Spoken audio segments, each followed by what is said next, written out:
Good afternoon students. एक बार फिर आप सभी का जीव विज्ञान की ऑनलाइन कक्षा में स्वागत है। डियर स्टूडेंट, लास्ट वीडियो में हमने आपको टीनोफोरा एवं प्लेटीहेलमिन्थेस संघ के बारे में आपसे चर्चा की। टीनोफोरा संघ जो है वह अन्य संघों की अपेक्षाकृत एक छोटा संघ है। इस संघ के अधिकांश जंतु समुद्र में पाए जाते हैं। इन जंतुओं में द्विपार्श्वमिति पाई जाती है। इन जंतुओं के अंदर एक महत्वपूर्ण गुण ये पाया जाता है कि इनके अंदर जैव संदिग्धता पाई जाती है। इन जंतुओं के शरीर पर कोलोब्लास्ट सेल्स क्या हैं पाई जाती हैं। इनमें केवल अलैंगिक जनन ही पाया जाता है। मैंने बताया बेराई, टीनोप्लेना और विलामेन। उसके बाद हमने आपसे बात की थी प्लेटीहेलमिन्थेस जंतुओं के बारे में। देखिए, प्लेटीहेलमिन्थेस संघ के जंतुओं के बारे में आपसे चर्चा की और आपको बताया कि प्लेटीहेलमिन्थेस संघ के प्लेटीहेलमिन्थेस संघ के जंतुओं का शाब्दिक अर्थ होता है प्लेटी का अर्थ होता है फ्लैट और हेलमिन्थेस का अर्थ होता है वर्म। फ्लैट का अर्थ होता है चपटे, वर्म का अर्थ होता है कृमि। अर्थात प्लेटीहेलमिन्थेस शब्द का शाब्दिक अर्थ हुआ चपटे कृमि। अर्थात इस संघ के जंतुओं को चपटे कृमि भी क्या है कहा जाता है, क्योंकि इनकी जो पृष्ठ और अधर सतह होती है वो कैसी होती है, चपटी होती है। इस कारण से इन्हें चपटे कृमि भी कहा जाता है। इस संघ के जंतुओं की खोज और नामकरण जो किया था वो गैगन बार नाम के वैज्ञानिक ने किया था। गैगन बार नाम के वैज्ञानिक ने इनका नामकरण किया था या नाम दिया था। प्लेटीहेलमिन्थेस संघ के जंतु जो होते हैं वो अंतःपरिजीवी होते हैं। कुछ जंतु ऐसे होते हैं जो स्वतंत्र जीवी होते हैं। देखिए, प्लेटीहेलमिन्थेस संघ के जो जंतु होते हैं उनके अंदर शारीरिक संगठन जो होता है वो अंग तंत्र स्तर का होता है। क्यों होता है? क्योंकि इन जंतुओं में उत्सर्जन करने के लिए ज्वाला कोशिकाएं पाई जाती हैं। आपको बताया कि इन जंतुओं में आहार नाल क्या होते हैं। कुछ जंतुओं में आहार नाल पाई जाती है, कुछ जंतु ऐसे होते हैं जिनमें आहार नाल नहीं पाई जाती है। इनमें श्वसन करने के लिए कोई विशेष प्रकार के अंग नहीं पाए जाते, केवल शरीर की सामान्य सतह के द्वारा ही इनके अंदर क्या होता है, श्वसन की क्रिया होती है। इनमें स्वनिषेचन, परनिषेचन एवं अंतर्निषेचन की क्रिया पाई जाती है। इनमें एक महत्वपूर्ण गुण पाया जाता है बहुभ्रूणता का। इनके अंदर क्या है, गुण पाया जाता है। ठीक है, आज जो हम आपसे चर्चा करने जा रहे हैं वो नेक्स्ट फाइलम पर चर्चा करेंगे, जिस संघ का नाम है एस्केहेलमिन्थेस। ठीक है, today we are going to discuss about Aschelminthes phylum. ठीक है, देखिए लेसन नंबर 4 हमारा चल रहा है एनिमल किंगडम, जंतु जगत। और आज का हमारा जो फाइलम है जिसका नाम है एस्केहेलमिन्थेस।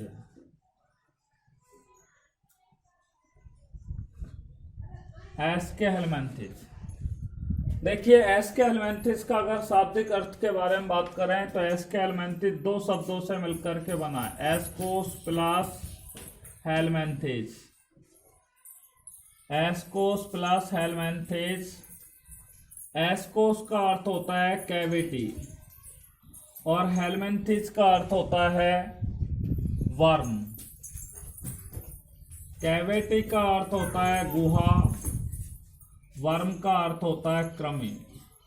अर्थात एस्केहेलमिन्थेस संघ के जंतुओं को गुहा कृमि भी कहा जाता है, या हम कह सकते हैं एस्केहेलमिन्थेस संघ के जंतुओं का शाब्दिक अर्थ होता है गुहा कृमि।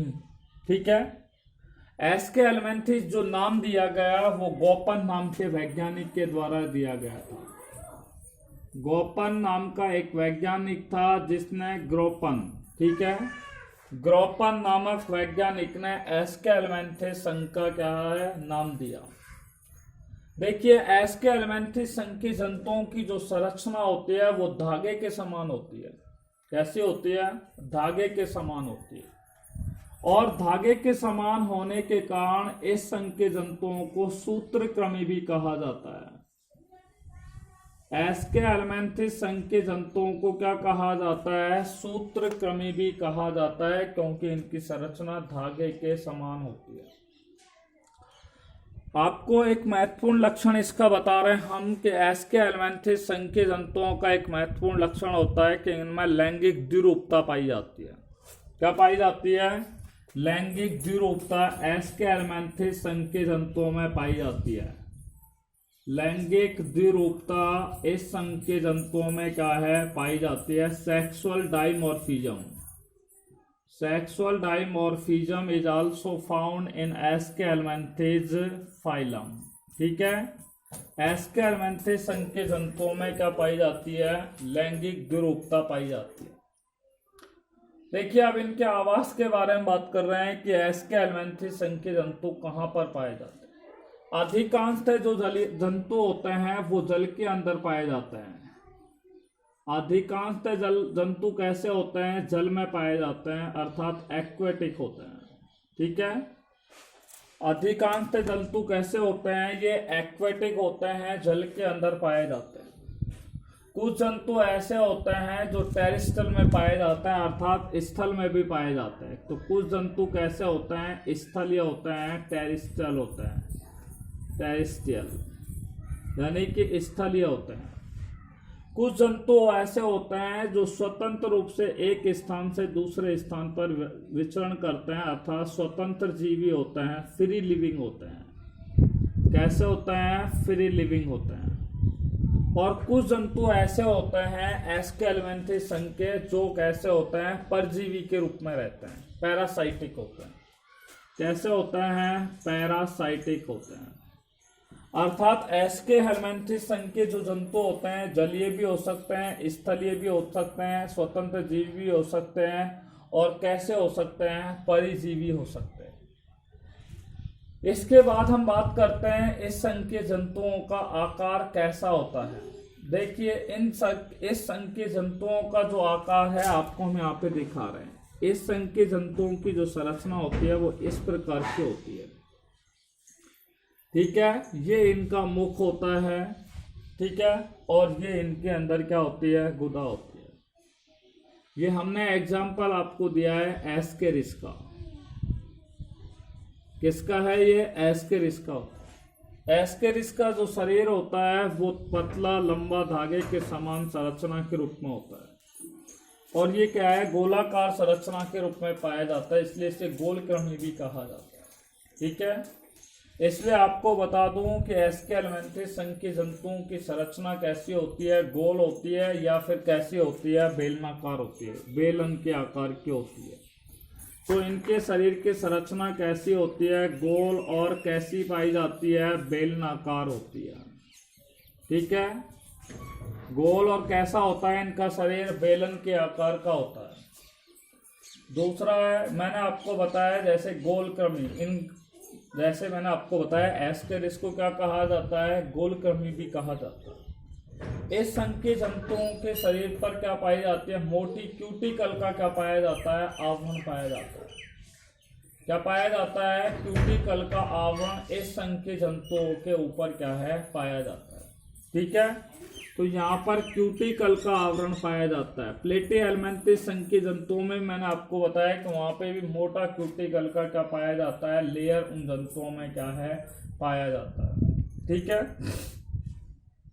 देखिए इन जंतुओं में मुख और क्या है? गुदा पाई जाती है, और इनकी जो आहार नाल होती है, एलिमेंट्री कैनाल होती है, वो मुख से लेकर के गुदा तक क्या है? फैली हुई होती है। ठीक है, तो एस के एलिमेंट्री संघ के जंतुओं में मुख से लेकर के गुदा तक क्या है? आहार नाल क्या होती है? फैली हुई होती है। ठीक है, देखिए इनमें परिसंचरण तंत्र जो होता है, परिसंचरण तंत्र और श्वसन तंत्र, ये दोनों क्या होते हैं? अनुपस्थित होते हैं। श्वसन और परिसंचरण तंत्र क्या होते हैं? अनुपस्थित होते हैं। Respiratory system and circulatory system both are absent in Aschelminthes. Aschelminthes संघ के जंतुओं में श्वसन और परिसंचरण तंत्र का दोनों का क्या होता है, अभाव होता है, एब्सेंट होता है। ठीक है, ये दोनों ही नहीं पाए जाते हैं। अब हम बात करें इनकी सम्मिति के बारे में, तो आपको बता दें कि एस्के हेलमिंथेस संघ के जंतुओं में बाइलेटरल सिमेट्री पाई जाती है। बाइलेटरल का अर्थ होता है द्विपार्श्व सम्मिति पाई जाती है। एस्के हेलमिंथेस संघ के जंतुओं में क्या पाई जाती है, द्विपार्श्व सम्मिति पाई जाती है। देखिए, इसको इसी अक्ष पे काटा जा सकता है। इस अक्ष पे अगर काटेंगे तो 2 बराबर भागों में नहीं बटेगा। दूसरी बात है कि एस्के हेलमिंथेस संघ के जंतु जो होते हैं वो ट्रिप्लोब्लास्टिक होते हैं। ट्रिप्लोब्लास्टिक का अर्थ होता है इन जंतुओं का शरीर 3 स्तरों से मिलकर के बना होता है, और जिन जंतुओं का शरीर 3 स्तरों से मिलकर के बना होता है उन्हें त्रिस्तरीय या ट्रिप्लोब्लास्टिक कहते हैं। आपको बता दें, एस्के हेलमिंथेस संघ के जंतुओं का शरीर भी एक्टोडर्म, एंडोडर्म और मीजोडर्म से मिलकर के क्या होता है, बना होता है। किससे बना होता है, एक्टोडर्म से, मीजोडर्म से और एंडोडर्म से मिलकर के क्या होता है, बना हुआ होता है। इनकी मैंने आपको बता दी अभी देह भित्ति पर क्या पाई जाती है, क्यूटिकल का आवरण पाया जाता है। देखो, अगर देह गुहा के बारे में बात करें तो यहाँ पर वास्तविक देह गुहा नहीं पाई जाती है, आभासी देह गुहा इनके अंदर पाई जाती है। यानी कि ये स्यूडोसिलोमिक एनिमल्स होते हैं, स्यूडोसिलोमेट होते हैं, यानी कि कूट देह गुहा इन जंतुओं में पाई जाती है, वास्तविक देह गुहा नहीं पाई जाती है। ठीक है, एस्के हेलमिंथेस संघ के जंतुओं में कूट देह गुहा क्या है, पाई जाती है। देखिए, अगर उत्सर्जन तंत्र के बारे में बात करें तो इन जंतुओं के अंदर जो एक्सक्रीटरी सिस्टम होता है, उत्सर्जन जो तंत्र होता है, कौन सा तंत्र होता है, उत्सर्जन तंत्र। ठीक है, उत्सर्जन तंत्र वो होता है जो शरीर में बनने वाले अपशिष्ट पदार्थों को शरीर से बाहर निकालता है। तो यहाँ पर एस्के हेलमिंथेस संघ के जंतुओं में उत्सर्जन तंत्र जो होता है वो प्रोटोनेफ्रिडिया से बना होता है। किससे बना होता है, प्रोटोनेफ्रिडिया से बना होता है। प्रोटोनेफ्रिडिया से, नेफ्रिडिया से क्या होता है, बना होता है। और आपको बता दूं, ये प्रोटोनेफ्रिडिया जो होता है वो एक विशिष्ट प्रकार की कोशिका से बना होता है, और उस कोशिका का नाम होता है रेनट कोशिका। कौन सी कोशिका, रेनट कोशिका से क्या है, बना होता है। यानी कि हम कह सकते हैं कि एस्के हेलमिंथेस संघ के जंतुओं में उत्सर्जन तंत्र पाया जाता है, और उत्सर्जन तंत्र प्रोटोनेफ्रिडिया से बना होता है, जो एक विशेष प्रकार की कोशिका से बना होता है। उस कोशिका को कौन सी कोशिका कहा जाता है, रेनट कोशिका के नाम से जाना जाता है। देखिए, एस्के हेलमिंथेस संघ के जंतुओं में नर्वस सिस्टम भी पाया जाता है, तंत्रिका तंत्र पाया जाता है। एस्के हेलमिंथेस संघ के जंतुओं में जो तंत्रिका तंत्र होता है, वो तंत्रिकाएं जो होते हैं वो वलय के रूप में पाई जाती है। तंत्रिकाएं किस रूप में पाई जाती है, वलय के रूप में पाई जाती है। और तंत्रिकाएं वलय के रूप में मस्तिष्क में क्या है, पाई जाती हैं, जिनसे अनेक क्या है, तंत्रिकाएं निकलती है। जिनसे क्या निकलती हैं, अनेक, बहुत सारी क्या निकलती हैं, तंत्रिकाएं निकलती हैं। देखिए, इनके अंदर जनन तंत्र जो होता है वो पूर्ण रूप से क्या होता है, विकसित होता है। रिप्रोडक्टिव सिस्टम होता है वो वेल डेवलप्ड होता है। रिप्रोडक्टिव सिस्टम, जिसको हिंदी में बोलते हैं जनन तंत्र। तो एस्के हेलमिंथेस संघ के जंतुओं में जनन तंत्र कैसा होता है, बहुत ही जटिल होता है, और पूर्ण रूप से कैसा होता है, विकसित होता है। Reproductive system is completely developed and well complicated. ठीक है, बहुत अधिक कैसा होता है, जटिल प्रकार का होता है। देखिए, एस्के हेलमिंथेस संघ के जो जंतु होते हैं वो एक लिंगी भी होते हैं, और कैसे होते हैं, द्विलिंगी भी होते हैं। यूनिसेक्सुअल भी होता है और बाइसेक्सुअल भी होता है। इनमें अगर परिवर्तन के बारे में बात करें तो इनमें परिवर्तन जो होता है वो प्रत्यक्ष प्रकार का भी होता है। ठीक है, परिवर्तन जो होता है, डेवलपमेंट जिसको हम बोलते हैं, वो प्रत्यक्ष प्रकार का भी होता है और अप्रत्यक्ष प्रकार का भी होता है। डायरेक्ट प्रकार का भी होता है और इनडायरेक्ट प्रकार का होता है। और जहाँ पे इनडायरेक्ट प्रकार का होगा, अप्रत्यक्ष प्रकार का परिवर्तन होगा, तो वहाँ पे लार्वा अवस्था क्या है, पाई जाती है। क्या पाई जाती है? लार्वा अवस्था पाई जाती है। सबसे अंत में अगर मैं बात करूं तो इनके शरीर का जो शारीरिक संगठन होता है, बॉडी ऑर्गेनाइजेशन की अगर बात करें, किसकी बात कर रहे हैं? बॉडी ऑर्गेनाइजेशन की अगर बात करें तो इनका शारीरिक जो संगठन होता है वो मुख्य रूप से किससे बना होता है? इनका शारीरिक संगठन जो होता है वो अंग और तंत्रों से मिलकर के बना होता है, ऑर्गन सिस्टम लेवल का होता है। कौन से लेवल का होता है? ऑर्गन लेवल सिस्टम का क्या है? इनमें क्या पाया जाता है? शारीरिक संगठन पाया जाता है। ठीक है, देखिए अगर उदाहरण दें तो एस्केरिस को गोलक्रमी भी कहा जाता है। एस्केरिस को किस नाम से जाना जाता है? गोलक्रमी के नाम से क्या है? जाना जाता है। राउंड वर्म के नाम से क्या है? जाना जाता है। ठीक है, देखिए ड्रैकनकुलस नाम सुना होगा आपने, ड्रैकनकुलस।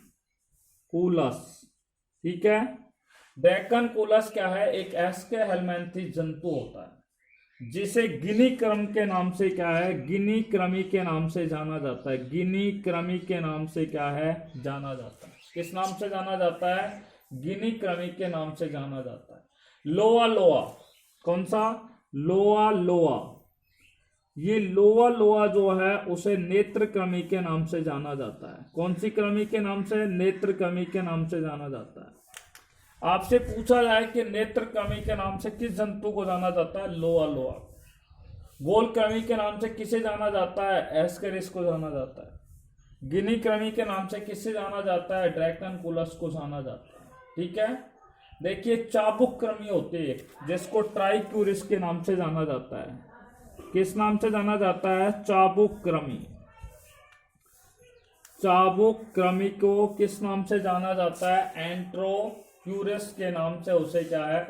ट्राइक्यूरस के नाम से क्या है? जाना जाता है। ट्राइक्यूरिस के नाम से इसे जाना जाता है। देखिए इसके बाद आती है पिन क्रमी जिसको एंट्रोबियस के नाम से जाना जाता है। पिन क्रमी जो होती है उसको एंट्रोबियस के नाम से क्या है? जाना जाता है। एंट्रोबियस। आपसे पूछा जाए कि पिन क्रमी के नाम से किस जंतु को जाना जाता है तो एंट्रोबियस को पिन क्रमी के नाम से जाना जाता है। देखिए फिलेरियल क्रमी को वुचेरिया, देखो वुचेरिया नाम का जो जंतु होता है एस्केहेलमिन्थेस उसको फिलेरियल क्रमी के नाम से उसे जाना जाता है। फिलेरियल क्रमी के नाम से जानता है।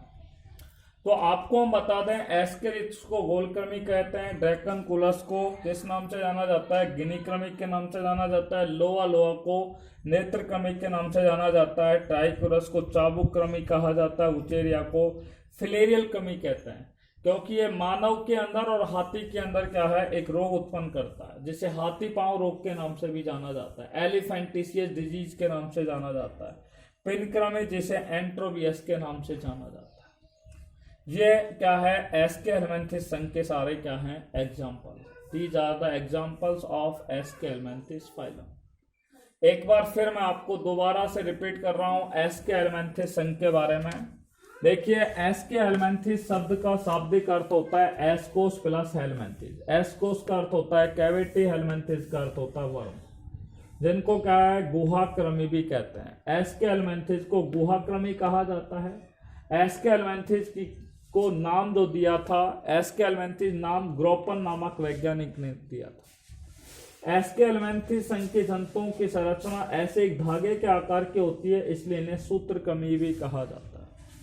एस्केहेलमिन्थेस संघ के जंतु जो होते हैं वो उनका आवास पे मैंने बात की थी कि ये जल में पाए जाते हैं, अधिकांश जलीय होते हैं। कुछ जंतु स्थल में भी पाए जाते हैं, कुछ जीव स्वतंत्र जीवी भी होते हैं और कुछ जीव परजीवी के रूप में भी पाए जाते हैं। इन जंतुओं का शरीर गोल होता है या फिर कैसा होता है? बेलनाकार होता है। इन जंतुओं के अंदर मुख गुहा से लेकर के गुदा तक आहार नाल क्या है? फैली हुई होती है। श्वसन तंत्र और परिसंचरण तंत्र का क्या होता है? अभाव होता है।